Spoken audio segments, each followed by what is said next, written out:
perfect poached egg. Tender whites around a warm liquid yolk that oozes out like gold when you cut into it. They're an essential part of Eggs Benedict. They can turn any salad into a meal or any vegetable into brunch. The problem is they're really tough to make right.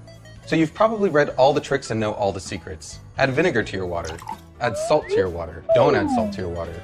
Stir a vortex into the water. Wrap your eggs in a plastic wrap. And guess what?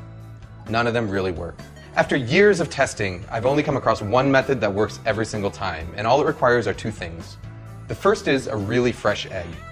Fresh eggs have tighter whites and yolks that help them retain their shape better as they cook. There are two ways to tell how fresh an egg is. The first is to check something called the Julian date. As long as it's packed in the US, every carton of eggs has a number between 000 and 365 on it, and that number corresponds to the day on which the egg was cleaned and packed.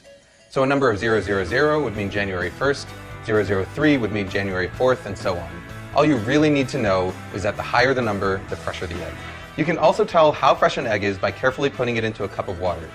As an egg ages, the air pocket in the fat end is going to get bigger and bigger, which will make the egg stand upright or sometimes even float. A really fresh egg will sink and lie flat on its back like this. Once you've got your fresh egg, the second tool you need is something that I saw first suggested by British chef Heston Blumenthal, a fine mesh strainer. You see, no matter how fresh your eggs are, there's always going to be some amount of liquid white. It's this excess white that causes misshapen eggs. You know, those really ugly ones with the wispy white floaters that completely ruin your brunch. To get rid of them, we're going to transfer our eggs to a fine mesh strainer and gently swirl it around until all the excess white is drained away. What you're left with is a nice, tight egg. Even better is that the strainer is actually the ideal tool for lowering the egg into the water. What I've got here is a pot of water at 180 degrees Fahrenheit, which is just about the temperature that the water is quivering but not quite simmering yet. All I'm going to do is gently lower the strainer with the egg into the water, move it back and forth a little bit to make sure the egg isn't stuck, and then carefully roll the egg out. Just like a kid, it's these early formative stages of a poached egg's life that are going to determine how it turns out in the end.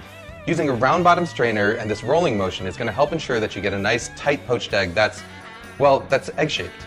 If you want to cook multiple eggs, just make sure that you have them cracked into separate dishes and ready to go. Once they're in the water, your only job is to keep them moving around, flipping them from time to time with a slotted spoon so that they cook evenly. After about 3.5 to 4 minutes, this is what you've got. You can even cook them ahead of time and store them submerged in cold water in the fridge for up to a few days. To reheat them, just transfer them to a bowl of hot water for a few minutes just before serving. Food Lab signing out.